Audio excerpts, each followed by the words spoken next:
자, 안녕하세요. 지난 시간에는 엔벨로프 보조지표에 대해서 이제 알아봤습니다.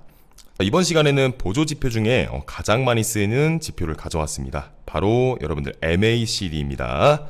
자, 일단 목차로는 MACD는 무엇인지, 그리고 MACD의 개념에 대해서 알아보고 MACD를 활용한 매매 활용법에 대해서 마지막으로 알아보겠습니다. 자, 그 전에 앞서 이제 MACD는 어떤 단어의 이제 약자라고 볼 수 있는데요. 자, 이 Moving Average, Convergence and Divergence. 자, 이렇게 나와 있는데, 자, 말 그대로 이거를 이제 번역을 돌려보면 이제 이동평균선의 수렴과 발산 현상을 볼 수 있는 지표라고 보시면 됩니다. 자, 이름 자체를 봤을 때는 굉장히 좀 복잡해 보이죠. 하지만 이제 실제로 사용하는 방법은 매우 간단합니다. 이 MACD는 MACD 선과 시그널 선, 그리고 막대 그래프로 이루어진 히스토그램, 이렇게 이 세 가지의 보조 지표를 가지고 활용을 합니다. 우선 이 MACD 선은 상승 추세와 하락 추세를 판단하는 지표라고 보시면 됩니다. 그리고 EMA, 즉 지수 이동 평균선을 활용해서 만들어진다고 보시면 되고, 자, 보통은 이제 단기 지수 이동 평균선인 11선과 장기 지수 이동 평균선인 26일선을 활용해서 기본 설정됩니다. 자, 하지만 이 수치는 본인에 맞게 변경해서 활용하셔도 됩니다. 이 계산식으로는 단기 지수 이평선이 11선의 장기 지수 이동 평균선인 26일선을 뺀 값을 선도로 나타낸 거라고 보시면 됩니다.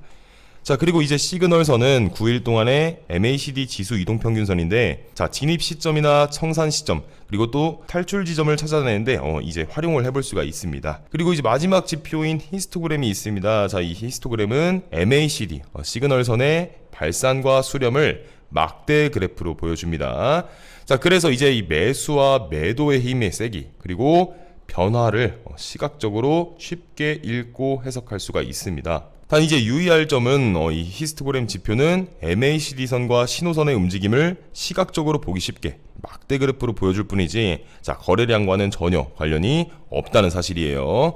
자, 그래서 정리하자면요, 여러분들 MACD는 이 지수 이동평균선을 활용한다고 보시면 되고, 추세 전환 시점을 찾기보다는 추세의 방향과 움직임 분석에 중점을 둔 지표라고 보시면 됩니다. 자, 그래서 저 같은 경우는 이렇게 6개월 동안 하루도 손실 없이 매일 수익을 냈던 경험이 있습니다. 이게 가장 큰 장점인데 단점을 설명을 드릴게요. 첫 번째 단계 수가 뒤로 갈수록, 그리고 계약 수가 점점 커지게 되고요. 그리고 즉 마틴게일의 효과가 있어요. 여러분들 마틴게일 아시잖아요, 그죠? 자, 그래서 실전에서는 내가 어느 정도에서 손절을 할 거다라는 걸 꼭 정해 두셔야 합니다. 가령 예를 들어서 이걸 하나의 단계라고 치면 1단계, 2단계, 3단계 정도까지는 굉장히 안전합니다. 사실 뭐 수익이 나도 크지도 않고 그렇게 안전해요. 근데 4단계, 5단계 정도까지 갔을 때는 이젠 조금 조심해야 되는 단계입니다. 여기서는 수익 나면 짧게 나더라도 이제는 나와야 된다라는 어느 정도 단계로 접어들게 됩니다. 그런데 이제 6단계, 7단계 손절을 생각을 해야 돼요. 자, 제가 권해드리는 단계는 7단계 정도에서는 승부가 안 나면 그냥 손절을 바로 하시는 게, 손실이 좀 줄어들었을 때 무조건 손절을 하고 탈출을 하시는 걸 권합니다. 왜냐하면 양방향 거래는 승률이 굉장히 높기 때문에요. 자, 설령 한번 손절을 했더라도 또 계속 수익을 누적시켜 갈 수가 있다라는 거예요. 자, 그래서 이 단계수 잠깐 아차하고 방심하는 순간이 뒤로 넘어가면 그땐 진짜로 돌이킬 수가 없을 정도로 반토막이 날 수도 있다라는 거예요. 자, 그래서 제가 권해드리는 이 방법은 7단계 정도에 무조건 탈출을 하시라, 이렇게 권해드리고 싶고요. 그리고 이 방법은 초보자분들은 이 개념을 잘 모르는 상태에서는 절대 여러분들 하지 마시고요. 꼭 모의거래 테스트에서 테스트를 한번 해보고 나서 이거 괜찮다, 내가 이게 적응이 된다 라고 했을 때 한번 실전에서 해보시길 바라겠습니다.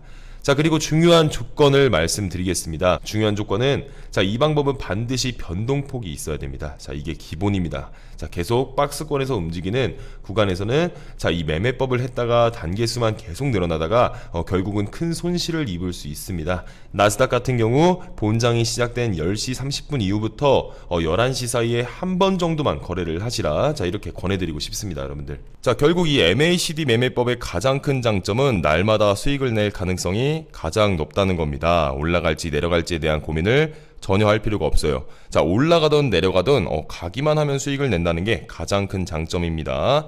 저도 그래서 여러분들 이 방법으로 예전에 거래를 했었던 거예요. 제가 슬럼프 올 때마다 내려가고 올라가는 거에 너무 지쳐가지고 자 이걸 분석하는 거에 너무 지쳐서 어디로 가면 자 무조건 수익 나는 방법 없을까 생각하다 보니까 자 이 MACD 방법을 사용하게 됐던 거고, 자 이 방법의 장점은 시세만 나면 무조건 수익이 난다. 자 그게 가장 큰 장점입니다. 대신에 10시 30분에 시세 날 때 그때만 사용하시고, 자 그 이후 시간에는 이 방법으로는 거래하지 마시라라는 말씀을 꼭 드리겠습니다.